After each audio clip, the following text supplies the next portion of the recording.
Good morning, good afternoon, or good evening, wherever you are in the world. Welcome to Time to Come Alive. My name is Valerie Hope. I am your coach, and I'm also your host. And this morning, we're here in Dallas, Texas, is no different than all the other mornings that we've had some really amazing guests to have wonderful conversations with us. And the idea is to make us more conscious as individuals, but also more connected to the community or to the people around us. And because of that connection, we then get an opportunity to be even more creative in the world. And that's what I hope that you guys get out of this conversation today. In just a moment, I'll introduce my guest, but as you know beforehand, a couple of notes for you is if you're watching this on Facebook or if you're watching this later, please share with your community what you're listening to and what you're talking about, because it'll enhance your conversations and your relationships with them. And this topic specifically will be a big one. You'll want to have this one at your dinner table for sure. Now, before we get started, I like to make sure that we prepare ourselves for how we're going to listen to this conversation. So I invite you to sit up if you're sitting down, or if you're standing, just to make sure that your feet are planted firmly on the ground. Now, you have the option, if you'd like to close your eyes, you may, if you're in a safe place to do so. If not, you might want to soften your gaze and really just gaze inward. And take a deep breath, slowly release it. And as you do that, I want you to really think about the people in your life, specifically the men and women in your life who've contributed to who you are.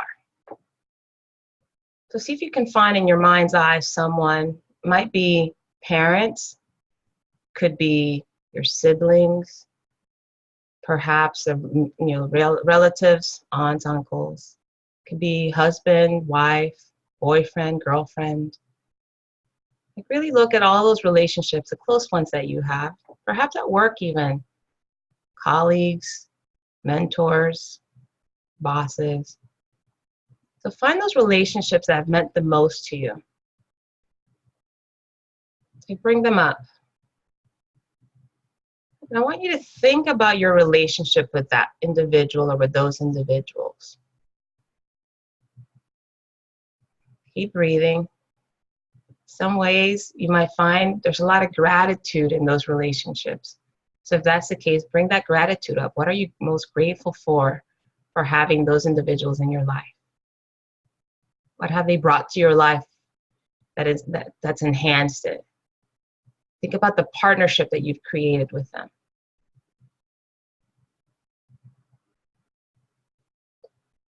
And now you might also see that there are some areas or some of those relationships that might bring up some discomfort or pain or resignation.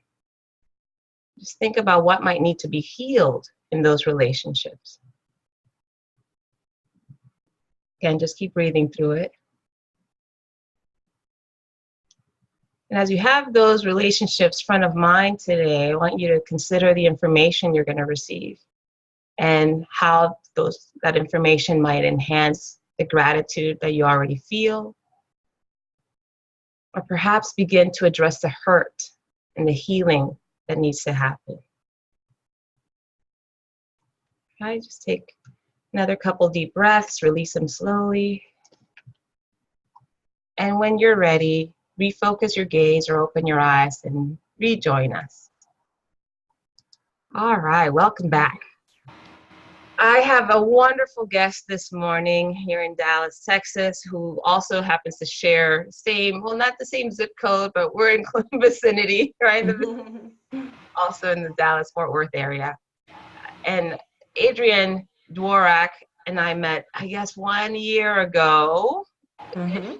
And when I interacted with Adrienne is because she's a facilitator of PAX programs. And we'll talk more about what that is in a moment. She'll share some more details around that. But I went to a course that was about men and women and our relationship and how to enhance them. And it was really game changing. Some of you who are close to me know because I've been such a promoter of these courses because it's made such a difference in my relationships.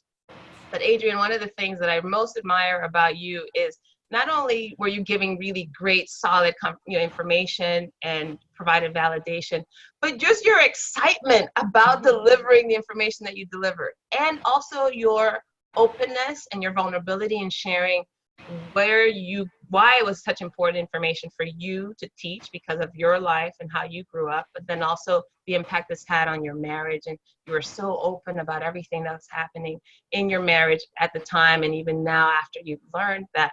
That was so inspiring. And I think you gave every single person in the audience, and in the other courses I've taken with you, you gave us hope. And I invited you because I would love for you to share that hope with everybody. So anything else you'd like to add to that introduction? No, thank you. It's just made a tremendous impact in my life, made such a difference. And I love sharing this information with everyone. So give us a sense, first of all, so what this information is really about how men and women can better partner. So tell us a little bit about PAC's program so we have a context for what we're going to talk about later. Absolutely. So our company was founded almost 30 years ago by a woman named Alison Armstrong. And I guess I'll just tell them the frog farming story. You think yes, that's great. Yeah.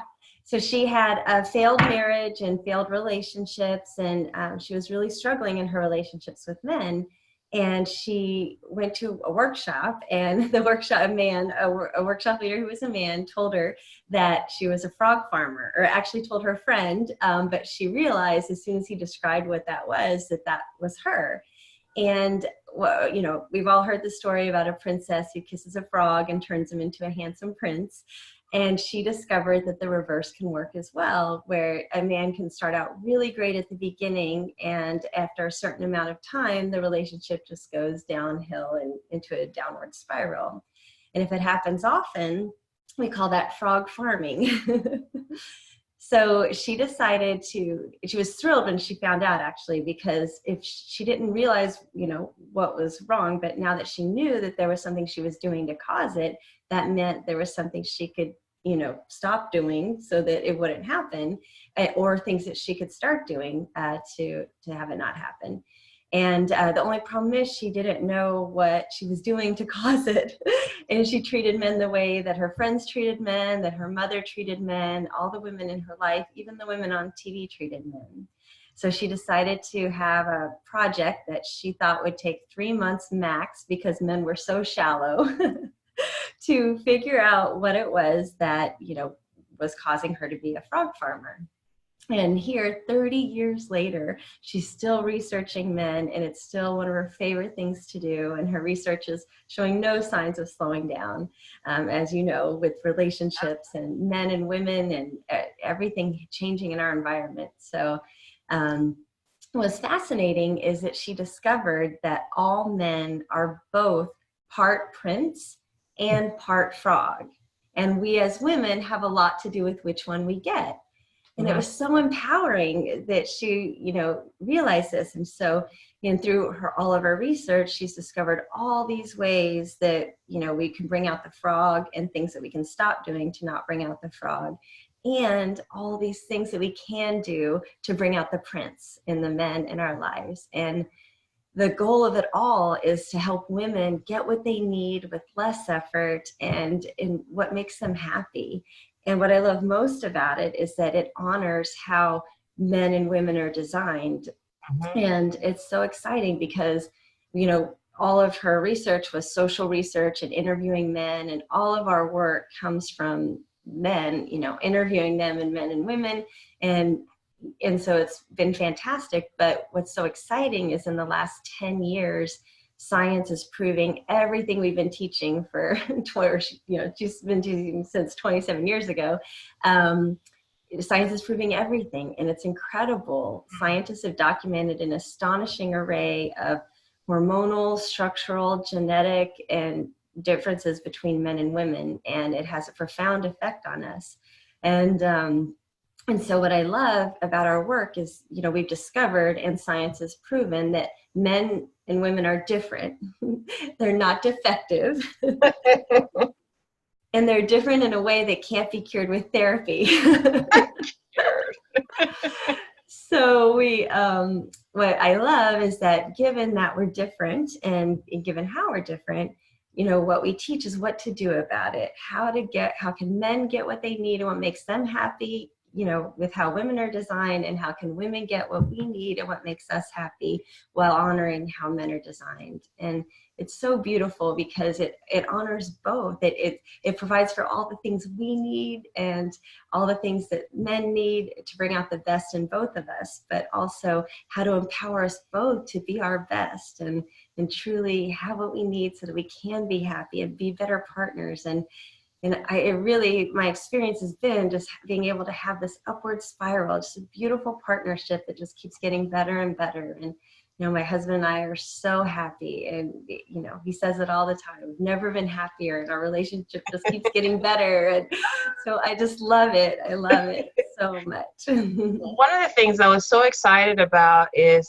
how much your story, I don't know if all the details of the story, but some of the things that you brought up initially that attracted you to Alison's work were very similar to mine. There's some healing that I needed to do in my relationships. And so I'm curious about, what is it that drew you? Can you tell us a little bit about maybe how your upbringing influenced who you are or who you were at the time before you found Alison, and what's been the impact? Yeah, absolutely. So I guess so my mom was just amazing. She's incredible, one of the first wave feminists, and she worked so hard for everything in her career. And she always was such a hard worker. And my aunts are just incredible women, incredible success, but it was hard. It was really hard for them. And so as a gift to me and my sister, she really tried to raise us to be strong, self-sufficient, sisters doing it for ourselves. And I'm so grateful for it. But she really tried to, what her experience is in the workplace, she just really struggled. And so she thought if she tried to raise us in a more masculine way, that we would be much more successful at work. And so things like, we weren't allowed to cry because, of course, and if you ever cried at work, nobody will respect you. And so different things that she did, and just really reinforcing those values, again, to set me up to be as successful as I could be in my life. She really was trying to raise me in a way that she thought would make us great at work. And both my sister and I ended up having great careers. I went into computer science and business, and then worked for Ernst & Young and Deloitte, and then was in IT consulting for many years until I found Alison and started working full-time for her.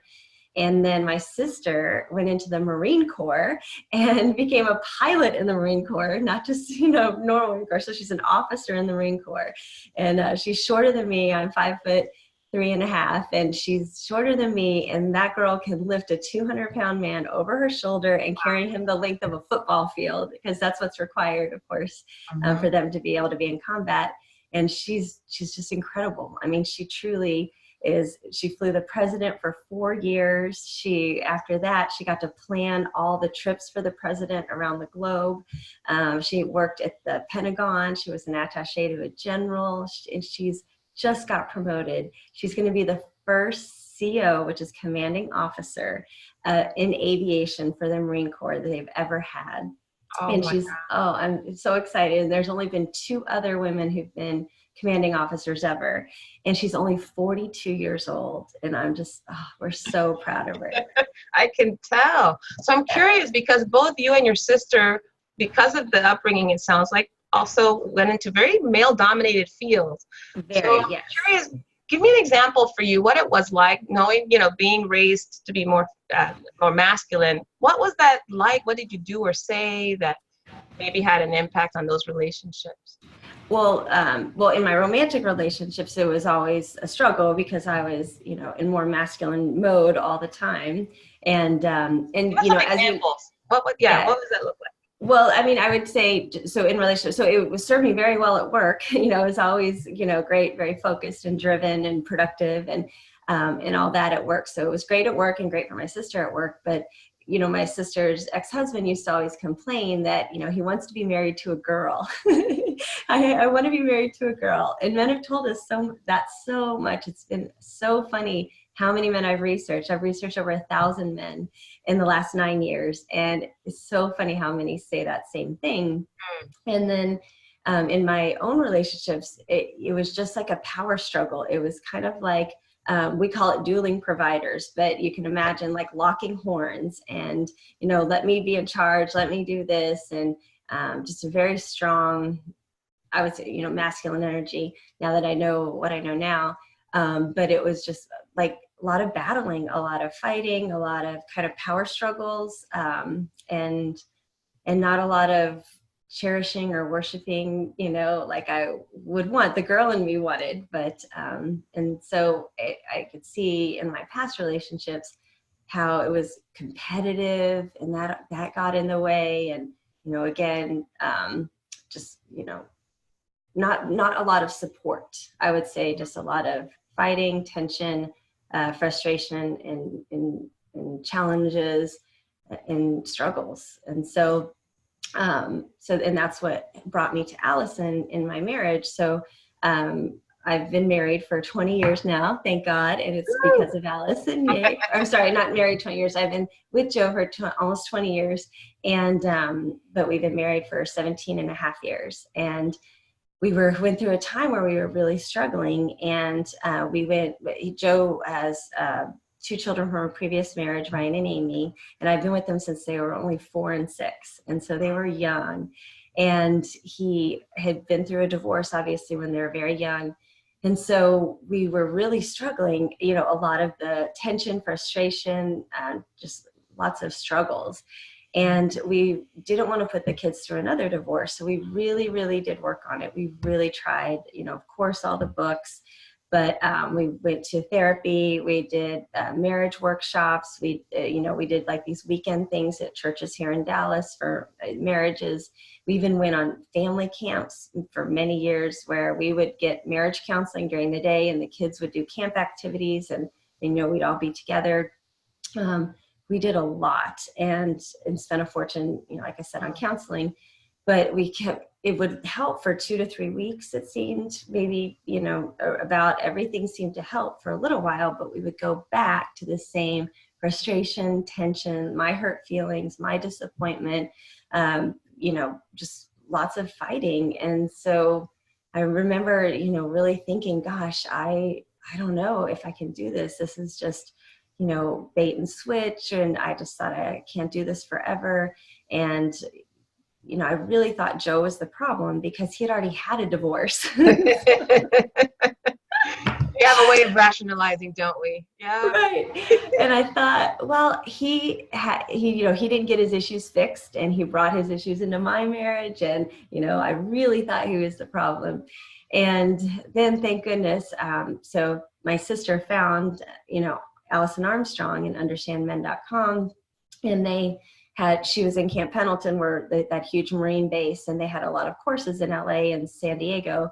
And so she thought, let's just, before you do anything, let's take these courses, because worst case, it'll help us with our careers. And, in that day, even in this day and age, at the time, all of my projects had been mostly men. And of course, in the Marine Corps, it's like 97% males. So it was amazing. So I flew to California and took, what's now the Understanding Men course. And it was fantastic. It really made a difference for us. What was the first thing that you got from that course that you started to apply in your marriage? Well, that first night, I'll never forget that I called Joe and I apologized to him. And he said it was one of the most poignant moments in his life. And, as you know, that Saturday night after that, the first, everything you learn in the first. So I could see all the things I was doing to bring out the frog in him that I didn't even know I was doing. And I could just, oh my gosh, the whole list. There were things that I did that I didn't even realize the effect that it was having. And so that was huge. All the criticizing and complaining and we teach women what to do instead, but learning the effect of all the things that I was doing that would bring out the worst in him, what we call a caveman attack. But really, bringing out the frog. And, one of the things that I think I used first was, how to listen to men, and how the female instinct is when you're talking to another woman to be like, oh my gosh, me too. And to kind of interrupt so that, she knows that you're really listening, but you're kind of giving them enthusiastic, like, oh, that's great. Oh, that's fantastic. Or, oh, me too. And I would do that a lot. And that's just one of the tools that we teach women. But I'll never forget how much more he shared with me when I stopped doing that. And so, when I could just listen and not interrupt, and how much more he shared and more he shared. And I couldn't believe it. I mean, truly, I'd been with him for, I think, 10 years at that point, maybe 11. And he had never shared as much as he had once I learned these tools for listening and speaking with men. And so that was for sure one of the first empowering tools, the things to bring out the prince that I used and I learned, and it was great. Wow. I wonder how that impacts other women, because I remember the first same thing, I think after that first, maybe it was after the whole weekend, because it's a Saturday, Sunday course. Mm-hmm. And at this point, when I took the course, I'd been divorced 13, 14 years or something. It's been a long time. But we had a lot of those same challenges, and he would ask me, he's like, I need you to be more of a woman. And I would be insulted, deeply insulted by that. And I had no clue what he was talking about. Like, how much more women do you need? Like, biologically, I'm there. But I did understand the emotional, mental, part of it. But I did call him after 14 years of being divorced. And although we rebuilt and healed a lot of our relationship, I realized that I need to clean that part up, because I didn't realize I'd made a mess. And I called him and I told him, I said, you know what? Remember those times when I would argue with you about doing this a certain way and how you didn't do it right? So let me just do it instead. Or, in front of my mom, I would do, oh my gosh, like if I think, I was so horrified.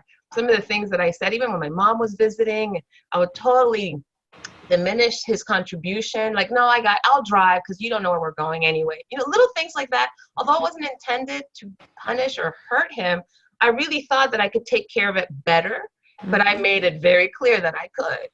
And I remember I gave him some of those examples, and I said, I am so sorry, because I didn't realize the impact that it was having on our relationship. I didn't realize that it was emasculating to you for me to have that attitude. I really thought that I was doing my part, to really contribute. And he was silent for a while as I was sharing. And after I stopped, I'm like, oh, I want you to forgive me. And he was like, Valerie, there's nothing to forgive. It's been 14 years. What's the big deal? And I said, well, I just want to be responsible. I just want to take responsibility. And he just paused and he said, thank you. That means the most to me. And yeah, it was just like, oh, I know. Great job. It's had such an impact. So I'm just curious about, what are some of the things that men or women come to you for? Like, what are the challenges that they're having? So I want people to hear that it could be a small common thing that we're not even aware of that could be having such a detrimental impact. Well, one of the things I struggled with, and is, like I shared, a lot of men will say, I really just want to be, and thank you, your story was beautiful. But a lot of men will share, it's like, gosh, I really want to be married to a girl. And again, when we come home, we can be in what we call hunter mode all day at work and be in that awesome, kick butt mode. But then we come home, if we can't shift and we're in that same kind of, I don't want to call it dictator, but you can see that energy, we got to get this done and this done. And then being in that mode, it's hard for them to recharge and relax. And what I never realized is, just because the way I was raised was, again, strong, self-sufficient, sister doing it for herself. And I went to college at UT in Austin, and it was totally the message. For sure, was, have your career first and do lots of amazing things with your career. And then maybe later you can think about a family, you have plenty of time. Mm-hmm. And so for me, and what I hear a lot from couples was that I was just really in this masculine mode. And, as you know, from the workshop, Alison's moved more toward gathering mode and hunter mode. But it really is the words that couples use when they come to me, or men use and women use when they come to me, is really that masculine and feminine, those masculine and feminine words. So I'm going to use it here. But that's what it was for me. I really was in this masculine mode all the time. And I had no idea the effect that femininity had on men. And it's incredible, because the our society, femininity has been devalued by our society, but it hasn't been devalued by men. It's been devalued by women. And Yes. I could totally see it. I totally felt it all the way through college and all the way through my career. I dressed like a man. You should have seen the clothes I had. I had like loafer shoes that were just like a man, and then my black pants, and then I had long sleeve button down shirts, so just like a man. I mean, I really dressed like I was just so much in that mode. And then as I learned more about the effect of femininity on men and how it recharges them and it renews them and it completes them and it balances them, and it really is like plugging your iPhone into the charger, and charging your phone overnight. It really can recharge them and empower them. And what they get from just being with a happy woman who's smiling, and that feminine energy is like nothing else. And they say over and over, it's like, well, I don't want to date another guy, I don't want to ask out another guy. And so when we stay in that mode, that's what it can feel like, whether we're dating or we're in a relationship, and we don't shift out of that work mode when we get home and when we're with them. And so it makes such a difference for men when we can shift. And it's so important for our bodies too, because men have 10 to 32 times more testosterone than we do. And women make their testosterone from their ovaries and their adrenal glands. And so testosterone is the fuel for being in that work mode. So when we're in that work mode all day, we're burning it, and we do need to use it because we need to be great at work and produce results. But when we come home, if we stay in that mode, then we're just pulling from our adrenal glands and pulling, it from our ovaries, and it's causing tremendous health impacts on women, tremendous effects. Women are having tremendously high rates of thyroid problems, and adrenal fatigue it's almost epidemic for us, and heart failure. It's incredible the amount of heart disease and heart failure that's happening among women at a very young age. And what's happening, and I'm sure, as you know, infertility has been like it's never been before. And so we've achieved so much success. My sister and I have had incredible careers, tremendous career success, but so many women are struggling with, reproductive reproducing, and struggling with miscarriages, or just not being able to get pregnant. And it's because we're pulling so much testosterone, and it's, from these parts of our bodies. And then of course, burning out our adrenal glands. And once we start having adrenal problems and thyroid problems, it's so hard to control our weight, and it's just so stressful for us. So it's good for us. It's healthy for us to shift and shift out of that masculine mode, shift out of that hunter mode, as we call it, and relax a little bit. And the best part is it's so great for our men. And, to be around a woman who can shift into that more feminine mode and be happy and relaxed, and, when we can be in that mode, we can be so much more encouraging and appreciative and acknowledging and happy and supportive, and kind of like a cheerleader, for the men in our lives. And the effect that it has on them is tremendous. I love researching men about this and the effect. And when you ask them, what do you love about women, or what are your favorite things about women? When you listen to them, everything they describe is all of these aspects of femininity. And it's not, that she comes home and she's a man just like me. She gets stuff done, and she's so, yeah. I want to clarify something here, because I think one of the reasons that I feel maybe you was assaulted or offended when my husband, my ex-husband would bring up, I'm not girly enough, or I'm not feminine enough. I really thought it had to do something with more the exterior, right? About dressing a certain way, about having certain type of nails or hair. I thought it was really like the packaging, because I do see that, when women describe women, we say how girly some women are. But what you're talking about in femininity, and what I learned, was really unexpected to me. So can you give us a few clues about what is feminine to men? Yes, beautiful. Yes, absolutely. And so it's not, how we're dressing or looking, although my husband does like it when I do dress up and, and put that effort into going out, and I always get a great reaction from him. But it's not that. It's ways of being. So more masculine and feminine ways of being. And, you can if you just think about like when you're in the grocery store, and if you're, rushing to get something, you're rushing and you're in what we call hunter mode, you'd be mowing people down, going up and down the aisle and looking down at your list and walking really fast. And, picture being kind of in that energy and in that mode, versus if you're at the grocery store and you're not in a hurry and you're in what we call gathering mode, or the more feminine mode, then you'd be taking your time, looking at the produce, smelling shampoos and things like that. And so picture how we are in that energy. That's a good way to picture, that mode. And so imagine, being at home, or, being together with our partners, our romantic partners, either on a date, and, it's like on a date, it's like a job interview, and, asking them all these questions. That would be more in that masculine mode, or being with them in the evening, spending time with them. And we're like, gotta get this done, gotta get this done, gotta get this done, and, running around like the Energizer Bunny, and just being productive and getting results, instead of shifting and being more open and being more relaxed, and really just shifting that way of being, so you can feel it's more this intense energy and busy energy versus a more relaxed energy.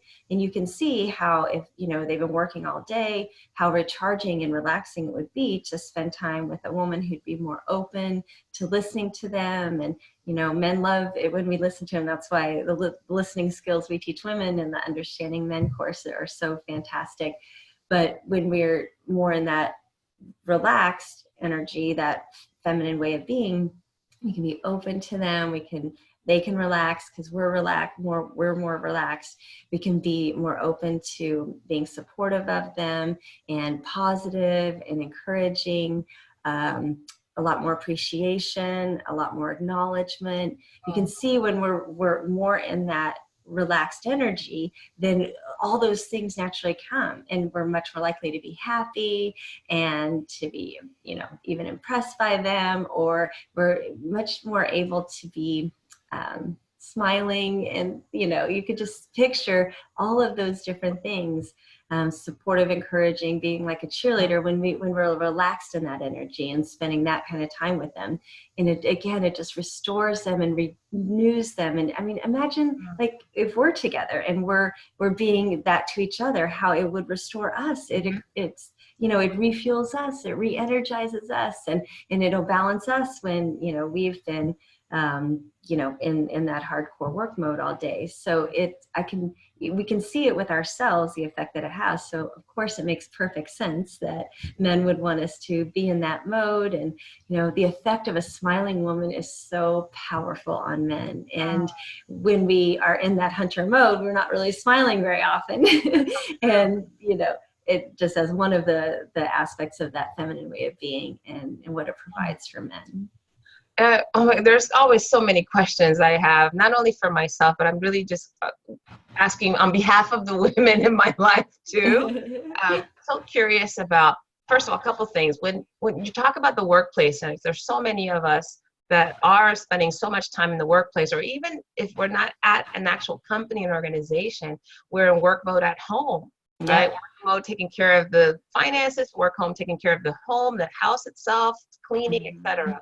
I'm curious about tell us a story, maybe that's better, whether it's you or someone that you've spoken with. What does that shift look like, and what's the impact, especially in the work environment? Because I feel like sometimes it's hard for us to balance what that looks like at work, but the impact of being more feminine at work even is impactful on the relationships. So can you give us an example? Yeah, that's a great question. So a lot of times we will have to be in hunter mode at work, because anytime we need to produce a result and we're responsible for producing results, I mean, they wouldn't hire us if they didn't want us to produce results. So anytime, or as if we have our own businesses, then we're going to be in this mode of producing results. And it's okay to be in that mode of producing results, when you're working.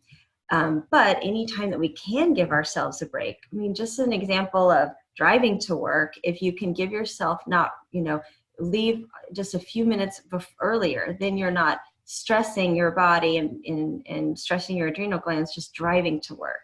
And so if you can think about something, it can be easier on our bodies at work, even though we're still producing results, if we can give ourselves little breaks to just relax our adrenal glands, or we can also just give ourselves more time in scheduling things. And, one of the things I've done is, instead of having this legal pad with all of my to-dos and this perpetual to-do list, it's just so much pressure all the time, is if I can put it in my calendar, and then I have that space to get that item done. And then, 15 minutes or 30 minutes or 45 minutes increments of those to-dos, that really helps me have more space to not be like my heart, because how your heart's pounding and you feel that pressure. I got to get this done. Oh my gosh, it's all, I have to get this done the next few minutes. So as I was overscheduling things, I was spending all day with my heart pounding like that. It was just one urgent thing after another, really taxing my adrenal glands. So if I can just schedule it, it's amazing how I'm not killing my body and I can still be productive. So that's one thing that we can help for sure. But, a lot of times when we're at work, we'll have other people that we're working with that are in the hunter mode and they're focused and working. And then sometimes we'll be working with people who are in a more relaxed mode, in that gatherer mode. And so what's important to understand, and, we take people through it in the course, is all the things that people need in gathering mode and what people need in hunting mode. So the secret is what we call synchronization. And it's really just identifying what mode they're in and knowing what mode you're in, and then honoring both and seeing what I need versus, what you might need. So say, you don't have any meetings this morning, we work together, and you're in this more relaxed gathering mode, and you want to talk to me about your vacation or the weekend, and I'm like, I've got so many things to get done, and it could drive us crazy, as you're going on and on about your weekend or your vacation, or vice versa, But what we want to do is synchronize and say, and honor us both. And so one example would be saying, I'd love to hear about your vacation. Can we talk about it at lunch? I have a lot to get done. Or could you give me the 2-minute version of how your vacation went? Because I have a lot to get done today. And so I'm letting you know that I'm in that hunter mode. I have a lot to get done, but I'm still honoring you, because in that mode, women will have this need to connect. It'll make them feel safe. And, just connection makes us all feel safe. And think about a time when you've texted somebody and they don't text you back, and that tension that you feel, you're like, wonder what's wrong. Are they mad at me? Why aren't they replying? And you scroll back to see maybe what could you have said that could have made, why would they be mad? And you're worried about it. And sometimes we'll even text them and say, did you get my text? Is everything okay? Well, that same tension, so that it's that instinct that we have to connect. So she'll be more productive at work if you just cut her off and, shut her down and not or gruff with her or something. Then she'll have that tension of like, oh my gosh, is she mad at me? Why, what's wrong with her? Or she's so mean, type things. But you can calm her down and honor her and just let her know, I would love to hear about your vacation. Could you give me the 2-minute version? And so she'll feel like, oh, she likes me. She's just busy, and it'll get out of her system to share that 2 minutes worth of her vacation, or just know that we'll talk about it over lunch. But by honoring her, she can relax. She's not going to have that tension. She's not going to worry that I'm mad at her. And by honoring myself, then I can relieve my tension, because I'm getting pissed and upset that she just keeps going on and on and on and on. And so we can honor us both just by seeing, which mode we're in and what each other needs. And, I'm going to have tension if I don't get back to work. So we're both happy. We both get what we need, and it empowers both people to be more productive in that day. So, that's a great example. And, it's so great to be able to recognize it and again, just synchronize. There's so many things during the day at work that we can do to synchronize to help each other. I love what you said about that, because I've also noticed it. I'm a coach, and I didn't realize before I took any of these courses how, especially with the men, I was in hunter mode as well as a coach, and driving for results sometimes had them shut down a bit in some ways, right? For example, you mentioned listening, and what I really shifted is how I listen, because prompting them once, and then as they begin, then I interrupted with another question, and well, but what about what this and what about that, and that would create some shallow sometimes responses, Mm-hmm. and they just weren't necessarily as forthcoming in certain issues. I was wondering, like, I didn't understand why, but what I've done now since I've learned how to listen is I do put that duct tape, proverbial duct tape over my mouth when I ask a profound question. And I just sit and watch, and especially because a lot of them are over Zoom, so some of the cues I have to really focus on their body language to see how much more they might have to pull from to answer my question. And so that's been really, really impactful. So tell us a little bit about the tendency that men have to how they listen to women, and how women have a tendency to listen to men. Okay, sure. Yeah. And I love that you shared that, because I've been teaching around Dallas and teaching this information for 9 years now. And I can tell you there's nothing that women have said that more than that has helped them at work and help them work with men, because we need that information. We need them to go deeper to really do our job better. We need them to be able to share information. Besides, of course, in our romantic relationships, we want our guys to open up and share so we can have that intimacy. But at work, oh, it's so powerful. And so the differences in how men and women listen are, as a woman, when I'm talking with you, if you're talking with me and sharing a story and I have kind of a stoic face and I'm not reacting, then we read that as, something's wrong. She doesn't like what I'm talking about. Why isn't she saying anything? Is she even listening to me? Is she thinking about something else? And we'll get all worried, because when women talk with each other, how we know that they're listening and how we know that they're into the conversation is when they're kind of engaging with us, and it's like nodding our heads and, oh my gosh, me too. Oh, I love going there as well. And oh my gosh, yes, I've never been to Cabo, but I love Cabo. And we went for the first time last year and we had such a great trip. And, for years people were telling us about Cabo too. I agree. As she's telling me about her vacation to Cabo, I would just be compelled to share. I love it too. And, that's how I can communicate to her. I like her. I'm into this conversation. I'm really listening to you because I'm responding this way. And so because we have that instinct, when we're communicating with men, we'll obviously want to interact. And it's when we can listen, and women often listen for connection points, because again, like I mentioned with the texting, when we feel connected, everything's good. But if we feel disconnected, we'll have that tension. Mm-hmm. So as women are speaking, or anyone's speaking, we'll be listening for those connection points. It's really like an, oh my gosh, me too moment. And we actually have this, like we, release a hormone that it's called oxytocin that causes us to bond, and we feel great. And so it's a great feeling, and we want to communicate to anybody that we're listening to that, oh my gosh, me too, have that connection, or just enthusiastically be, listening, so that they know that we like them and we're listening closely. The problem is that because men are single focused, when they're speaking, they'll be communicating what they're trying to say, and then when we do that, we'll interrupt them, and it can often inhibit them going deeper and deeper. So we like to think of it as a well, where the shallow answers are on the top. So like Jack and Jill, lower the bucket to get water. And if you imagine, if you ask a man a question and he's sharing, he's lowering the well, getting that information and raising it up and sharing it with you. And if we interrupt with the, oh my gosh, me too, and, a comment about what he just said, then it interrupts the well, it just stops it.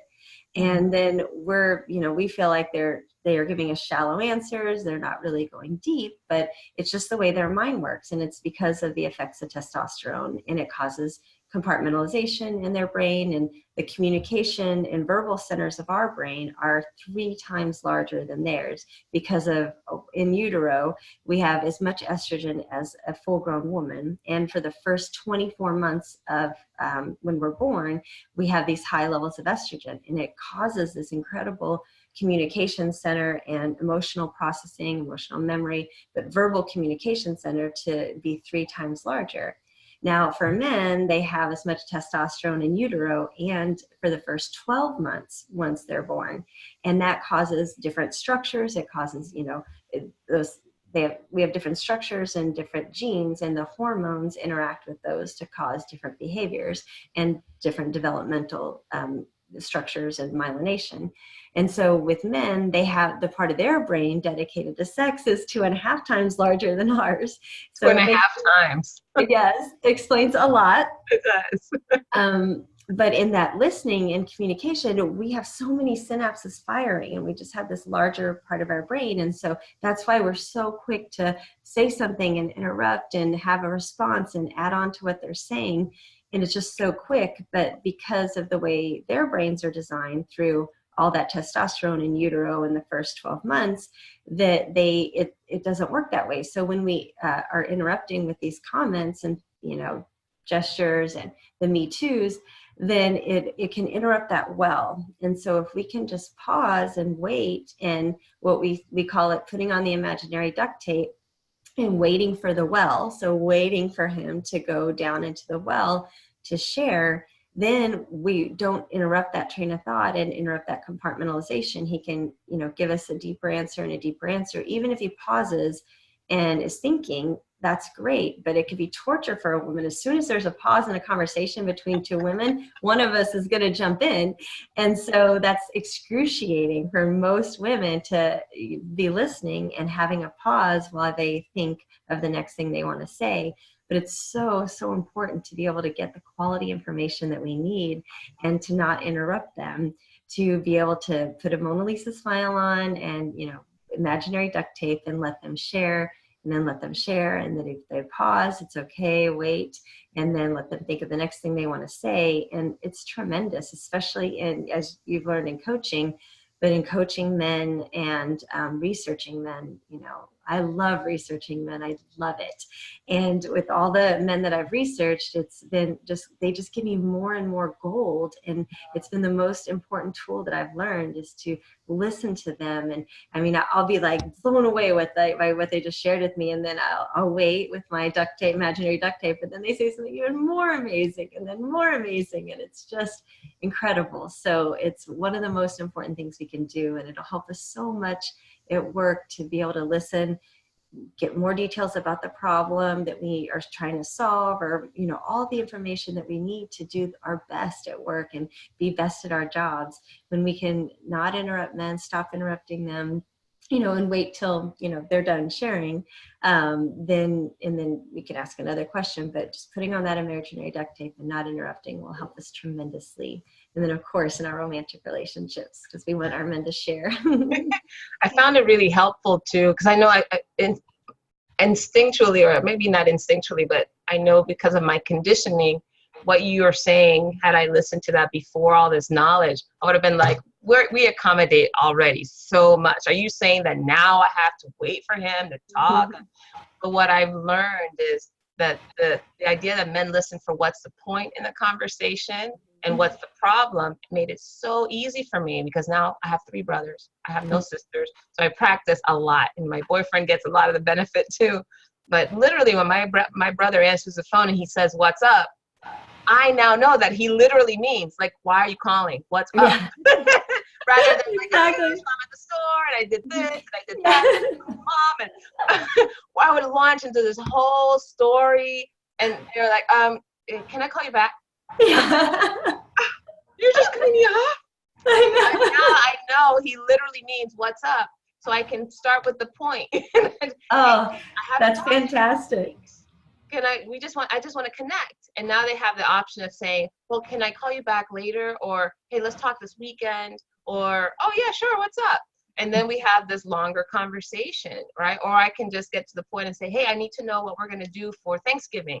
Mm-hmm. And then he goes automatically into that mode. And it's been such a relief. I think now it's like, when we speak French and another person speaks German, and we're trying to, well, I'm speaking French, so you're just going to have to make do. And that's how I felt before. Now I know, oh, well, that doesn't make sense in German. I need to actually say it like this. Mm-hmm. And it's made all the difference in our relationships has made all the difference in the communication. So I totally get that. Yeah. The initial was like, I don't want to accommodate again, but now it's like, Yeah. no, I'm actually learning to speak the language that would make most sense in this situation. Yeah. Beautiful, absolutely. And yeah, I was talking about listening, but absolutely speaking, I mean, men are, or they're listening, hunt the point, hunt the point, hunt the point, or hunt the problem, hunt the problem, hunt the problem. And women have an instinct to give a lot of details. And again, it's because of how we are designed. And if you ask me, how was our Understanding Women workshop this weekend? And I said, fine. Of course we would be like, gosh, is she mad at me? What's wrong? Why isn't she sharing details? Then, and so we don't want to communicate that. By getting to the point, it feels like we're just, being mean like that. Which is how we would say it to a girl if we were mad at her. And so, but by giving details, then that I like you and I love you and I'm sharing. Oh my gosh, it was amazing. The couples were so cute, how by the end of the workshop, they put their arms around each other, and the looks on the men's faces, like, no way, that can't possibly be true. So if I'm sharing details like that with you, then everything's good. I'm happy. I love you. I like you. Things are great. So that's why we have an instinct to give those details.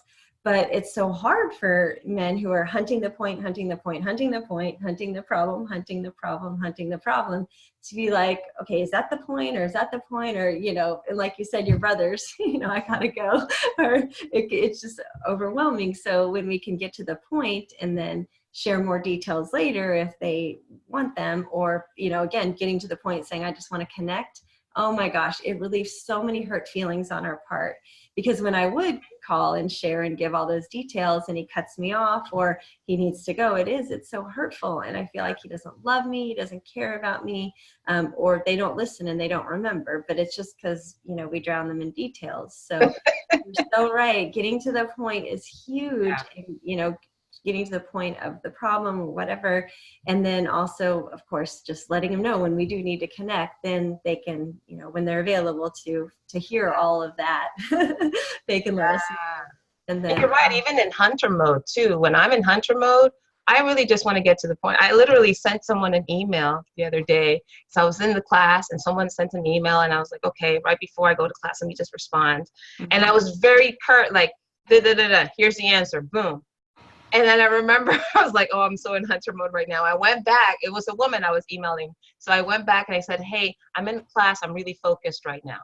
Great. But I realized that when I'm in hunter mode, I also go into let's get to the point. I don't need the extra details. Or we only have an hour to get this done. If I have a deadline, I need to make sure that we maximize. So you're so right. So now let's move it from the workplace and that. Let's talk a little bit about the family dynamics. I'm curious about a couple of things. I have a lot of friends at this point in life where they're either married or in relationships, men who are a little bit older. And I know one of the great things that I learned was all these different stages of manhood that made such a difference. But specifically, I want to focus on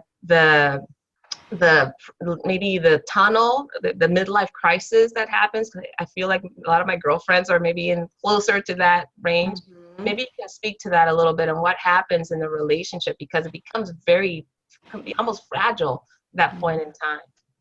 Yeah, absolutely. So just so everybody kind of has a picture, when in Alison's research, she discovered all these ways men are responding to women, and that's a lot of her work and all these tools and things that we can do so men respond differently in a different way, just like we just talked about.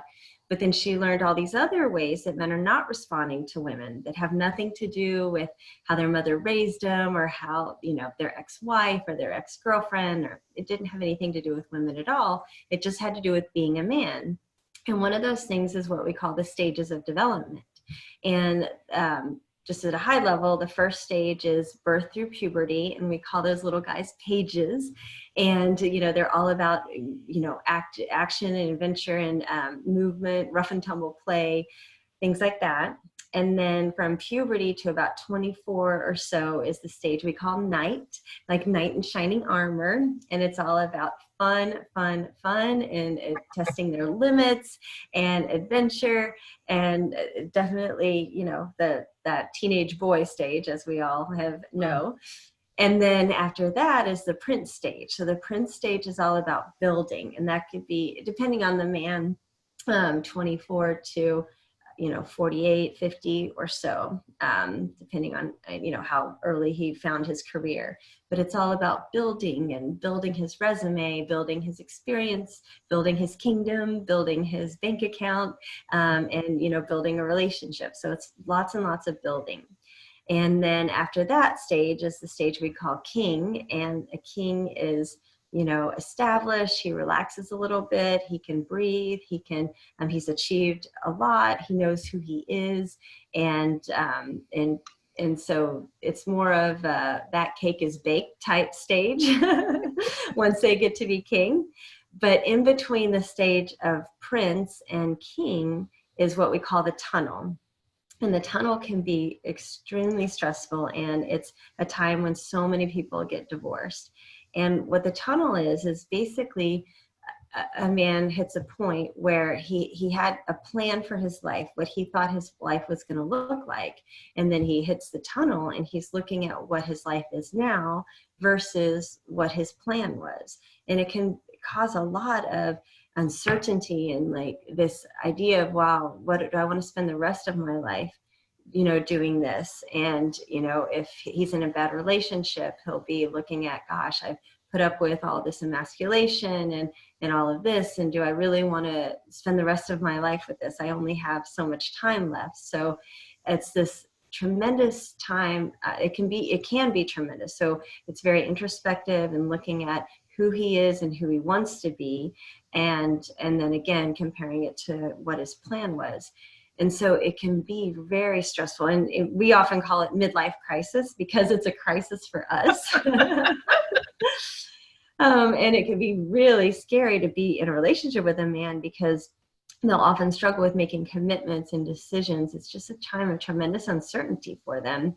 And so we'll feel unsafe, and, he'll have these new behaviors that seem odd or strange, and we'll worry something's wrong. But making fun of it is definitely not what we want to do, making fun of the midlife crisis. But what we want to do is be much more supportive, and that's the most important time for us to listen, because as he's sharing, what he wants, is this what he wants to do the rest of his life for his career? Is this, who he wants to be? And being really just having that duct tape and listening to learn from them, and being there to support them by listening and not freaking out at what he says. Again, it's just this time, we call it the tunnel, but he has to go through it himself. And the best thing we could do is support them. And so being able to just be there, be supportive, listen is the best way that we can support them in handling it. And when they get through the tunnel, because we were there for them and we were just that wonderful source of support, they're often so grateful. And it can be a time of tremendous intimacy where they're sharing so much. And, we love when they share and they're vulnerable in that way. And, we feel so connected to them. So it can be a tremendous time for a relationship and be, fantastic source of information for us, but a fantastic time of intimacy. And if we can handle it without panicking and freaking out, and again, just keep breathing. That's the most important thing. Keep breathing. And what we say is, we have like a cave woman and a queen. And anytime we feel afraid of something and we're scared, we feel threatened, anytime that happens, our amygdala is going to kick in and we're going to release hormones that give it, the cortisol, the stress hormone, and, it'll trigger that reaction, that instinct that we call human animal. Yeah, you're our cave woman, and it's what we call human animal. And so anytime we feel tension, that means human animal has been triggered. So one of the most important things we can do is take 3 big deep breaths and know, okay, this is just a biological brain state. My body's released these hormones, and is a tiger going to eat me? No. Is anybody going to die? No. And is my life really in danger? No. Because we inhabit bodies that are designed to survive in the ancient wild, and so our sensitivity to threat and fear is highly calibrated to, again, survive in the wild, and it's served us so well. But now that we're in much safer environments, it's amazing. And because of the emotional part of our brain, women, that fight or flight, that fear instinct is triggered much more often by emotional stress. And men aren't triggered by emotional stress the same way we are. And so an emotional stressor trigger these same hormones that'll give us that panicked feeling, that tightness in our chest, and that tension in our bodies that causes us to have that human animal reaction. So if we can just recognize that it's a biological brain state, and our instinct is to react and react and react and say something and do something to relieve that tension. But if we can just recognize this tension, it's like, okay, my body's sensed a threat somehow. It's released this, cortisol and these other hormones that are giving me this human animal instinct of I'm afraid of something. So instead of reacting to it, this is just a biological brain state. Can I take 3 big deep breaths or more, however many big deep breaths it takes, and then calm our bodies down, get the biochemistry down to normal so that we can make a human a human spirit choice, which is what we want, and what we want so much for both men and women is whenever our caveman is triggered, our cavewoman is triggered, our human animal is triggered, instead of reacting in a way that may not be good for partnership, but how can we choose human spirit instead and make conscious choices that are better for our relationship and better for our partnerships. And again, when you recognize it's just a biological brain state, it doesn't have to rule you. You can just get your heart rate down and get this, the biochemistry down, take lots of deep breaths, and then you can make the best choice for partnership and best choice for our relationships. Oh, so true. I had one of my past guests, Heather Lynn Darby, who I think is watching too. She talked about that deep breath. Really is the release of the breath, releasing it slowly to help calm the vagus nerve, right? The nerve that's connected to our gut and our brain, and just get that relaxation state. So it's so true that I started to realize that some of the things that I was doing out of instinct, I could absolutely manage. But being aware that it's an instinct and it's not necessarily that it's a biological response and not necessarily something that I need to act on. Like I can actually modulate myself. So I so appreciate you sharing that. Now, I'm sure we piqued so many people's curiosity. So what can they do to learn more? What resources do you have available? What classes do you have? Can you share a little bit about where they can learn more about this? Yeah, absolutely. So at understandmen.com is our website. And if you go to free stuff, Alison has so many great resources, so much stuff there for free. And it's just wonderful to give people a taste and get more information. And it's awesome content. And then also if we have tons of online courses. They'll see Understanding Men online course, Understanding Women online course. We have a whole course just understanding sex and intimacy, and then a whole course which we used to call Understanding Men and Marriage, but now it's Understanding Relationships and Love and Commitment.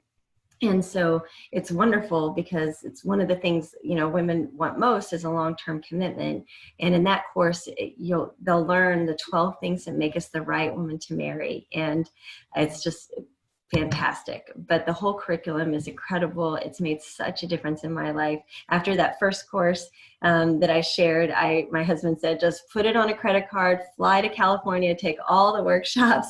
And it's made such a difference in our life that we felt we had a moral obligation to bring it here to Texas. And that's when I signed up for the mastery program and became a workshop leader, and have been teaching this for 9 years. So it's incredible. But on understandmen.com, we've got online courses. And for people who like live workshops, on the homepage at the bottom, it says live courses.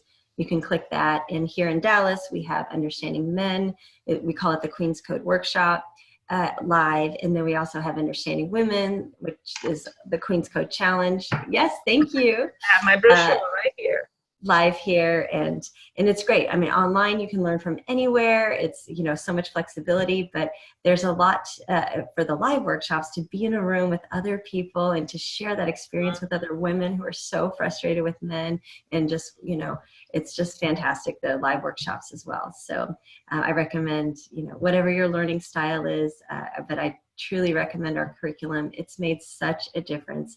And like I shared, our marriage has never been better. I'm so happy. My husband is happy, and we have a beautiful partnership. And it's what I want most for everyone. I want, all the women I coach who are single, I want to help them find love. And all of the people that I coach that are in relationships, I want them to have a beautiful, mutually supportive, mutually empowering relationship where they're both so happy. And this is the best information I've found. I can't recommend it enough. It's absolutely life-changing. Do you have a few more minutes? I have a couple questions that I just feel just popped up in what you shared. Because so much of our focus has been on women and our women's responsibility or responding to men. But I'm curious about, what do men come to these courses for? Which courses do they have? So if there's men listening out there that all are really invested in making and having a better relationship with maybe females that they work with, or their daughters, wives, mothers, etc. What resources are there for them, and what do they get out of it? Oh, absolutely. So the most amazing course is our Understanding Women course. And the live version is the Queen's Code Challenge, Understanding Women. But it's incredible because men, we're different. We're designed differently. They have so much testosterone in utero that causes so many developmental differences. And women, just the communication, like I shared, that 3 times larger part of the brain causes us to speak on average 20,000 words a day, and men speak on average 7,000 words a day. So just communication differences are tremendous. But most men are aware that women are different, and and I know it sounds silly, but we've been able to do everything they can do. So we just assume, why can't you do everything I could do? Mm-hmm. And we're just incredible adapters. We're master adapters, and they're much more aware that we're different and that they can't do everything that we can do. And it's so wonderful to research men, and for all the men that I've taught all over the country the Understanding Women workshop, and coach men all over the world in Understanding Women. But they are, they're just so aware that we're different, and that they want to just learn. They want to learn how to win with us. They want to learn how to make us happy. They want to learn how to have successful relationships, because they're often so frustrated and baffled by things like our feelings, or how we have communication differences. And in the Understanding Women workshop, or the online course, they learn so much. They learn how we think, how to motivate us, and how to support us, how to communicate best with us. And we have how to attract us. Yes, how to attract us. And we have a whole section on female sexuality, which they love. It's always their favorite part in the workshop. And, they hold their phones up and they zoom in to, the flip charts, and they're just taking notes like crazy to learn how to support us, so that, to bring out the best in us, and, we're more likely to want to have sex with them when they do all these wonderful things. And understanding how to ask us for what they need, and understanding criticism, and understanding why we do need to share, and you need to call your brothers to connect, and how much that provides for us. And really, it's just everything that they need to be able to win with us, and to bring out the best in us, and to make us happy. And I love it. Alison says it's the most important work she's ever done. And I agree. I love the Understanding Women course, and it helps men tremendously. And we also do have a Heroes Challenge course. It's called a Heroes Challenge, Being an Extraordinary Man. And you can get it online, but then also on that homepage, when you click live courses, you'll see options for the live courses as well. And what's that course for? We have that coming up in Dallas on October 19th and 20th, I think. And what's the purpose of that? Well, that course, so that course for men, it's called Being an Extraordinary Man. And so what happens is often, sticks and stones may break my bones, but words will never hurt me is, a load of crap.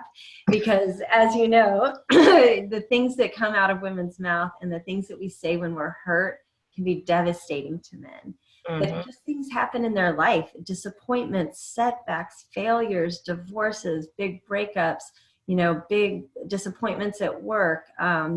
Things happen throughout a man's life that, slowly kind of tear a little piece of him and another little piece and another little piece. And all of these things that can happen over a man's life can actually diminish his ability to be a great provider. And so one of the most important things we do in a Hero's Challenge is that we put men back together. And then once we put them back together, we empower them and give them tools to continue to become extraordinary from there. And then all the things that they need to be their best and operate at the top of their game, and how to ask, the people in their life, in a way that works with less resistance and, less effort for the things that they need to continue to be their best. And, we all want strong men, and we all want a man to be a strong provider, a strong protector. So it's, one of Alison's favorite courses is to be able to empower these men to be extraordinary and be their most extraordinary self. And I can't tell you how many men have told me it's the best thing they've ever done. And it's taught by men too, right? Well, Alison teaches the online one, of course, but here in Dallas, it's taught by a man named Calvin Edwards. And then in Atlanta, it's taught by a woman, and in Arizona, it's taught by a woman. But it's great. I mean, it's wonderful to have a woman lead it. It's not. I've been there. I've been, thank goodness, had the pleasure to be in the back of the room with Alison leading, and it's extraordinary. That's phenomenal. Wow. Well, first of all, I just want to acknowledge you, Adrienne, for the life that you bring to relationships. Mm-hmm. The amount of the passion that comes out of it, like you described earlier. Also the partnership, right? The partnership, the love, the commitments that are cemented because of your work. And I mean, it's had a tremendous impact on me, on my family relationships, on my love relationships, and my work relationships. Can't say enough. I really can't. That's why I say yes anytime that there's something coming up. I'm like, yes, I gotta be there. I gotta learn more, and have all my notes here to share with all the people in my life, because they see the benefit it's had on me and who I become a better woman, a better version of myself. And I think that's really what I love, that you've committed your life and your time and your talent to, is to help us become better versions of ourselves. Mm-hmm. And so I'm so grateful for you sharing this information with us today. And I really hope that any of you listening out there, that if any of this stuff resonated with you in any way, I mean, there's so many resources. There are books to read, there's online courses, there are live classes like Adrienne mentioned, and all of those have made such an impact on many thousands of people's lives, as you've heard from Adrienne today. So just want to encourage all of you to go out and make your relationships come to life. That's it. All right. Thank you so much for being here. Any last parting words for our guests? Just thank you so much. I absolutely adore you, and it makes me so happy. Thank you for everything you shared, and I'm so happy for the benefits that you've had in your relationships, and thank you so much for this opportunity. Oh my gosh, can't say enough. And I'm sure I'll have you back on again, because I think out of this, we might have some other interests and other questions.